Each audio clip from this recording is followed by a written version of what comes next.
So you just bought a brand new Safariland holster for your gun, and you want to know how to make this a more user-friendly, faster drawing holster for your firearm. Stick around and I'll show you what I do to make my gun a lot more user efficient. Let's get started. Thank you all for being here. Let's get started. Wow, great attitude, Ron. Sorry, I was talking to these ribs. Alright, first things first, let's just go over what holster this is. There are two main types of holsters that Safariland makes, and it's in series. There is a 6000 series and a 7000 series for duty holsters. This one is the 6000 series. It's the 6360 RDS, so it's accessible for red dot sights, and it's for Smith & Wesson M&P, and the 5 means it's a 5-inch barrel instead of the 4-inch barrel that the normal standard M&P comes with, because it's for my Smith & Wesson M&P 2.0 Pro Series, and it comes with I have an Aimpoint Acro P2 on it and a Streamlight TLR 1HL on this. This has been my duty gun for a couple years, several years actually, almost 6. It's a gun I preferred carrying. I love this gun, but lately I'm still field testing out this Staccato P2011, so I still need to keep everything else up to date. The drawback of the 6000 series is my number one criticism, and this is still my number one holster. I don't carry 7000 series. I don't like them. I don't think the draw is as smooth. I don't think the construction is good, and honestly, it doesn't look as fucking cool. But my number one drawback is your ALS, the active locking system, which gives you spring tension that keeps your firearm actually locked in, is right here. This black piece of plastic is a spring underneath it, which is what gives you your spring tension. A couple years ago, I was chasing a guy through an alley, and I was running along a dumpster, and I banged the side of my holster along a metal dumpster, and I sheared that black plastic piece off. And I lost any and all spring tension in my ALS system, which kind of left my, gun compromised to follow the holster if, I took a fall or something like that. So it was a little bit worrisome, and that's my number one criticism of the 6000 series is the spring is here, which kind of makes it a little bit more prone to breaking and being susceptible to loss, So now that my criticism of the 6000 series is over with, I'm going to show you what I do to set it up for me. So first things first, let's just cover the fact that the hood, the bail. If you work at a place that requires you to have a bail on your gun, I'm sorry, you can't do this part, but you can do the following 2 steps. But for me, I don't prefer a hood, or I don't prefer a bail. Sorry, I keep calling it a hood, but it's a bail.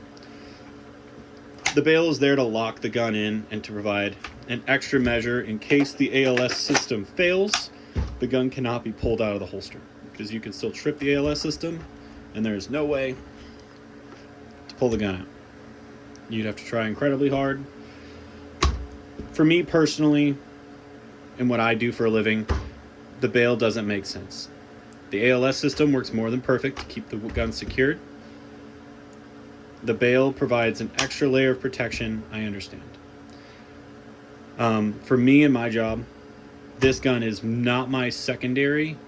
It is my primary weapon. This is the gun that I draw the first. This is the gun I need to draw the quickest, and I need to get up and ready to shoot as fast as humanly possible. And we all know with shooting, fractions of seconds make a difference, right? So the fraction of a second it takes to push down, then pull back and draw the gun, in my opinion, is the difference between me shooting first or me getting shot first. So I voluntarily choose to ditch this bail. So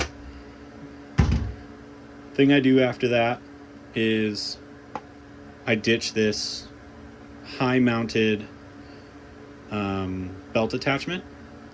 So let's go over belt attachments real quick. Safariland has, I think it's 3 different heights for their belts, or their belt, attachments. There's high, which is right along the belt line. There's medium, which is this one, which here I have a regular plate right here. Medium, which sits a little bit below the belt line. And then there's the low mount, which is the one that sits the lowest down and furthest down from you. I prefer the low because normally the guns I carry, like this M&P with a 5-inch barrel, or the Staccato P with a 4.4 inch barrel, they're longer barrels, and when you draw, if it's higher up on your waist, when you draw, you have to crank your elbow up higher towards your armpit in order to draw the gun out and drive it out effectively. So for me, I prefer the lower because it drops the whole gun down a couple inches to make up for the extra barrel length, so you're not actually straining your muscles up to draw the gun. So first thing I'll do, I'm going to ditch the sorry, I'm having a brain fart.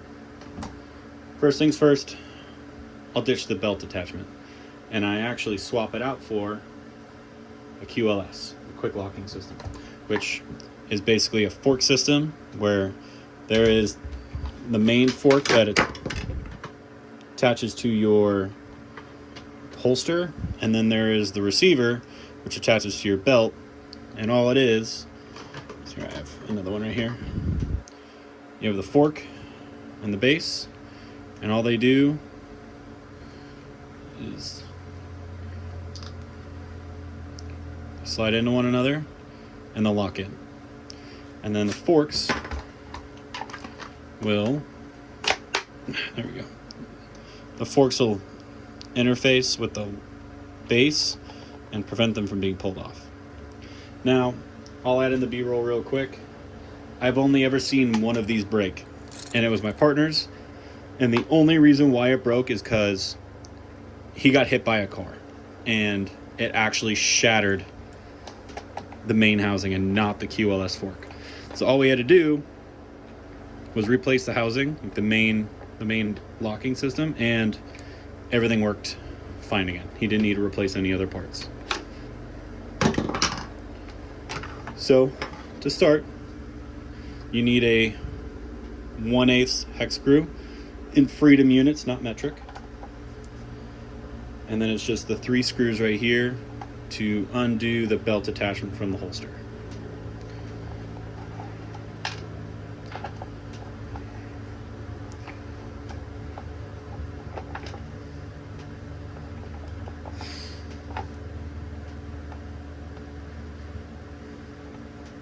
Now there's several other makers that make quick locking attachments. Blade Tech's another really good one, and it allows you a lot more degrees of cant in terms of having it be straight up. You can set the cant to whatever your liking is, where on this one all you have is the little bit of play in between the screws. So before I put the home plate on, I'll finish modifying it first. So next thing I do, I take the bail off. I don't like it. I've already went into detail as to why. So all we got to do is unscrew all the parts that hold the bail on, which is these 2 big screws here.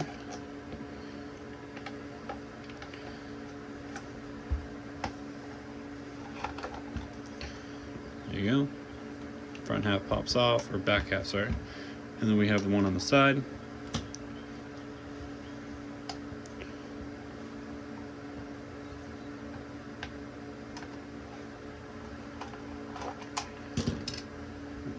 Bails off. So now we just have the ALS system, which is going to be the main thing that's going to hold our firearm into the holster during movement.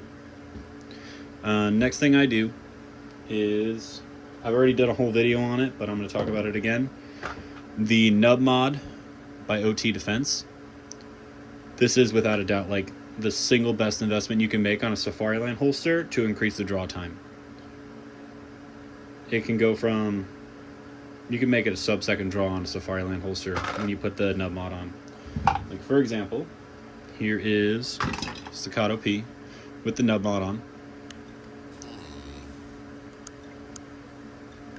Actually, instead of that, for example, let's put them up side by side. Okay, yeah, this feels more natural. Is that right? Just the ALS. And then we have my other Smith & Wesson holster with the nub mod on. The difference between the two is pretty there. You can tell. That's better, much better. Let's go. And it actually raises it up enough to where you can engage this a lot faster as you come down.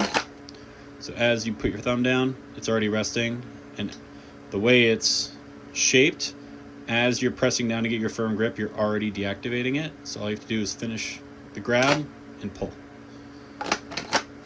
Where on the ALS, just the ALS nub, it is shaped that way as well, but nowhere near as severely. So as you come down, you still have to pull down and then draw. Where most of that is defeated by the time you finish your grip with the nub mod, based on how it's shaped.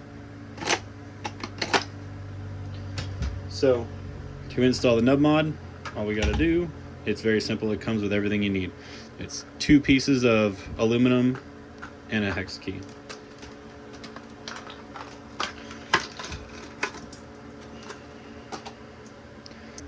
Comes already pre-screwed together. All you gotta do, undo the screws, set it aside, and this is the outside edge, inside edge. So we'll take the holster,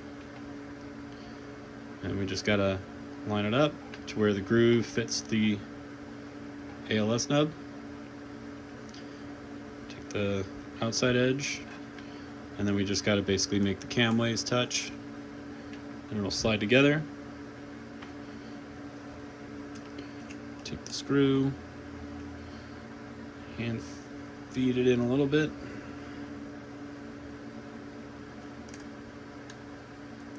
It already comes with some Loctite on it, so you can't like hand thread it in all the way like you kind of want to. But once you get it nice and tight, you're good. So we just increased our draw to where now, when you come down, you've already deactivated it, and it's a smoother pull. It's a lot easier to hit the actual ALS lock. It's a lot wider of a grip, harder to miss. All right, next we'll put the QLS on. So we have base end that goes to the belt, which I already have on, so I'm not going to put another one on. And then all we need is the fork, and you can reuse the same screws that came off of this holster from the belt attachment. And all you got to do, these are raised and they fit in the grooves here. So all we got to do is sit it on, and then you pick the cant that works for you. So you can see this is pretty much all the cant adjustment you can get. And if you want, you can take a Dremel and kind of widen these out to the ends of the like plastic bed, and you'll get a little bit more degree of cant out of it. But for me, I prefer mine basically like this, to where it's all the way to the left, because that's as vertical as it can go. And then all you got to do, screw it in.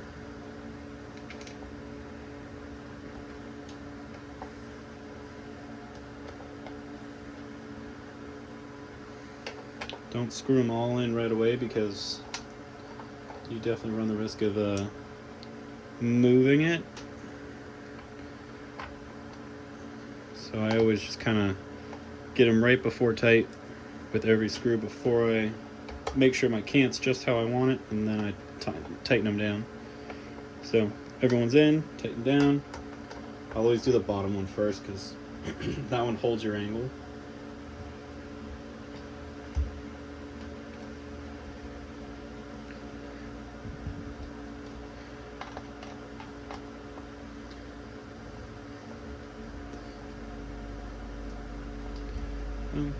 Snug. So, and there we have it. Honestly, the red dot hood, it doesn't even come on some of the newer models, if you can't tell, because this one is just a little bit higher. This is an older model holster, so it has this like moving hood, but with the Acro, it won't close all the way, so honestly, I just pull it off. So, in closing, we went from a level 3 Safariland holster with a bail to a more sleek, way more efficient, way easier to draw gun. So what other mods can you do? I've seen people that can attach, you know, tourniquets. What else? Some people will attach, you know, a lot of unnecessary shit. But in my opinion, these are the basic things you need to do to make this holster a very quick, efficient, and easy to draw holster that can compete with just a basic Kydex in terms of speed. So if you have any questions, you have any comments, if you want to bitch me out in the comments, please feel free. But thanks for watching. Appreciate you guys sticking around to the end. If you have any suggestions on what else you want to see, if you want to see me try and modify a 7000 series holster, please let me know. Please like, please comment, please subscribe. I appreciate you sticking around. I'll see y'all later.